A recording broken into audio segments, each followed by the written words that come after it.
Welcome to Your Math Explained, where we make math simple and clear. My name is Angela, and in this video, I'll show you how to combine transformations by using the formulaic method so that you can perform your transformations in the correct order and with ease. If you haven't already, make sure you familiarize yourself with the three main individual transformations before watching this video. I have included the links in the description below. So when we talk about the formulaic method, it is this formula laid out here.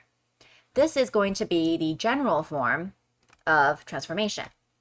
So you have your y, and then we have our a in front of f, and then we have our b pulled out outside of the x, and then we have our x minus p in bracket, and then finally we have the plus q at the end. So what this means is the a here is a vertical stretch, and if a is less than 0, it'll also involve a reflection over the x-axis. The b is the horizontal stretch, and again, if that's negative, it's going to be a reflection over the y-axis as well. And finally, the p and q are your horizontal and vertical translations. So note that the b value is separated from the x.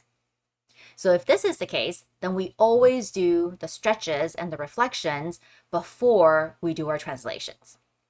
So let's take a look at that in practice. So here, we're given this equation. So we want to describe the transformations that occur from y is equal to just f of x. So let's go ahead and actually label these values. So we have, this is our a, this is our b, this is our p, and this is our q.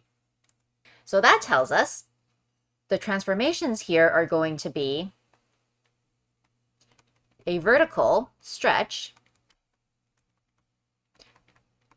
by a factor of 1/2.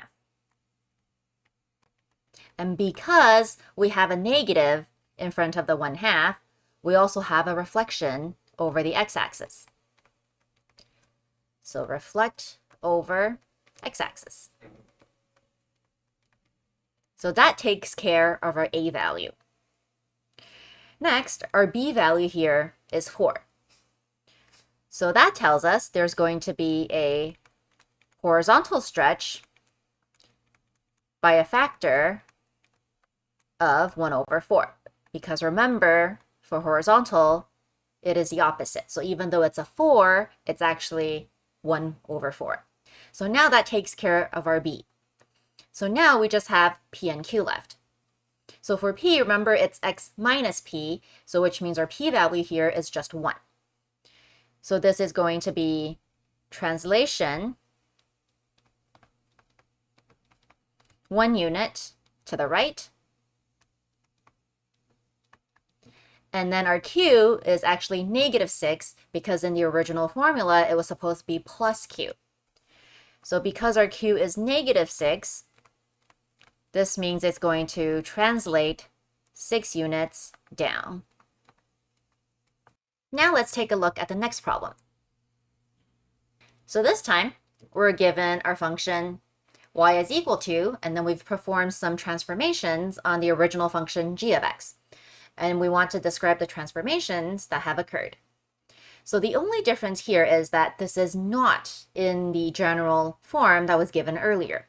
Notice how this -1/2 is right beside the x. It's not factored out. So that tells us we have to factor it out first. So we're going to rewrite this. This will be y is equal to g of, you're going to factor out the -1/2 from both the -1/2x and the -3, which means we're going to end up with x plus 6. And now this is in the form that we want. So looking at this, our a value is equal to 1. Our b value is -1/2. Our p here is -6, and our q is positive 2. So there is no vertical stretches, and there is no reflection over the x-axis. So we're going to start with our b, which is negative 1/2. And what that means is it's going to be a horizontal stretch by a factor of 2. And because it's negative, we have to reflect over the y-axis.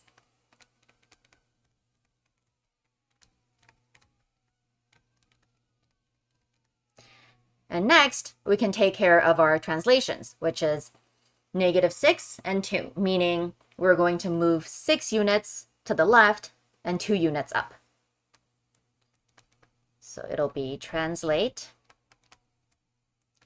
6 left and 2 up.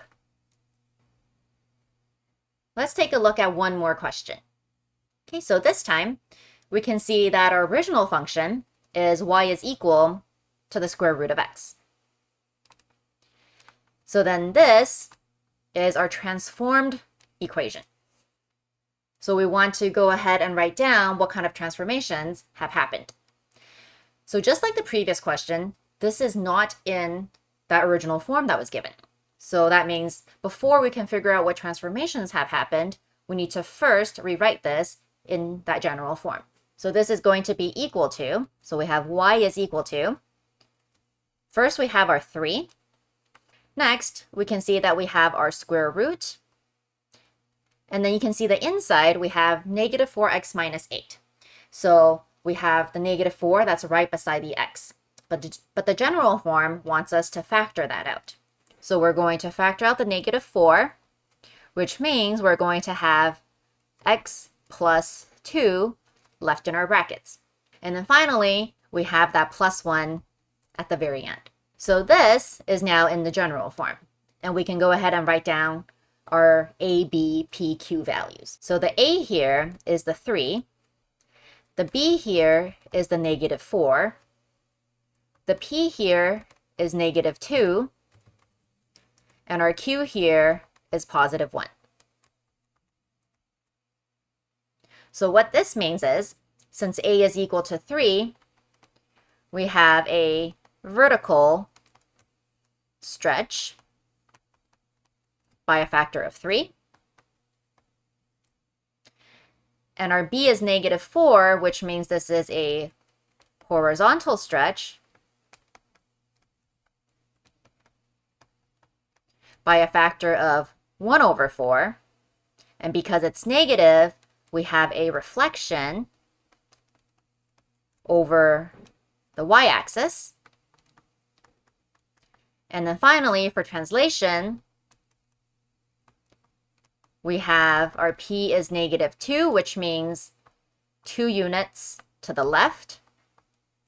And our q is 1, which means 1 unit up. So for this next example, we're going to take a look at how to graph a combined transformation problem. So here we're given the graph of f of x, and we're going to perform some transformations on it, and then we want to graph what the resulting image looks like. So the starting point is the same. We're going to take this equation here, and we're going to put it into the general form. So that is going to give us y is equal to -2 times f of, and we're going to factor out the 3, which will give us x minus 2 left in the brackets, and then we have -1. So this means our a value is -2, our b is +3, our p is +2, and our q is -1. So using these values, we're now going to write down what the transformations are. So a being -2 is going to be a vertical stretch by a factor of 2. And because it's a negative, we're going to reflect over the x-axis.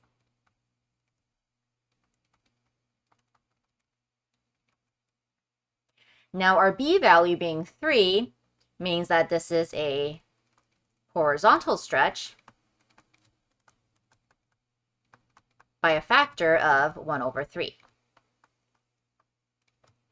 And then finally, the p and q values tells us that we're going to translate this graph 2 units to the right and 1 unit down. Okay, so now the easiest way to actually draw the graph would be to label these 5 points here. So this one is -6, -2. This one here is -3, 1. This one is 0, -1. This one is 3, 2. And then the last one is 5, 0. And then we're going to do these transformations here on each of those 5 points. So I'm going to write down those points up here. -6, -2. -3, 1. 0, -1. 3, 2. And finally, 5, 0. So let's go ahead and do our transformations in a different color. So if we take our point -6, -2, we perform a vertical stretch by 2 and a reflection over the x-axis. What that's going to do is it's going to give us -6, +4.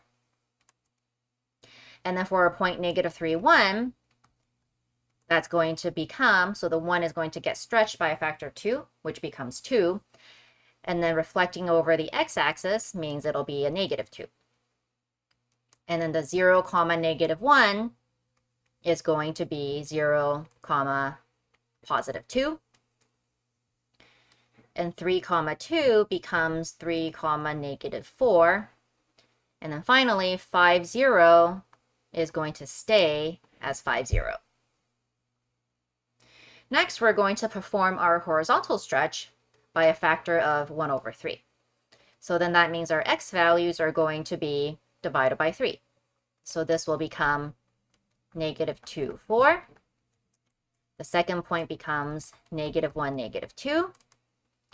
Third point stays at 0, 2. Fourth point is going to be 1, -4.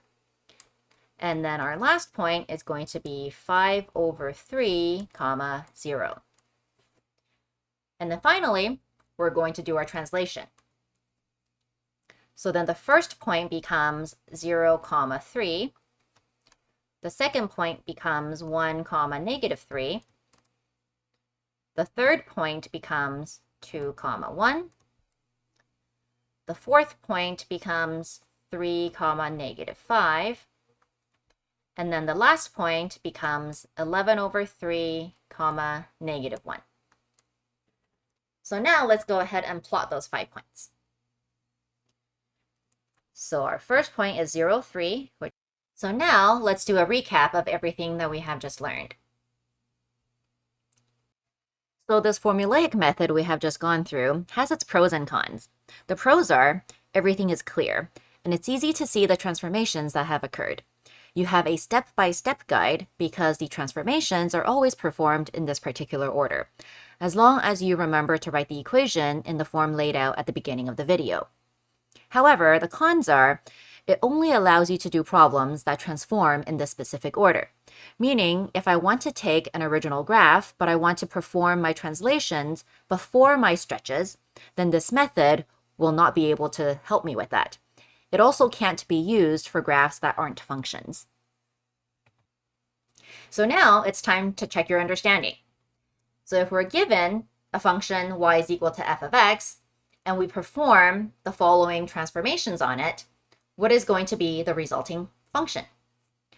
Leave your answer in the comments below and let us know if you'd like to see more content on combined transformation in the future. That's it for this video. If you found it helpful, remember to hit that like and subscribe. And if there's a topic you'd like us to cover, make sure to drop it in the comments.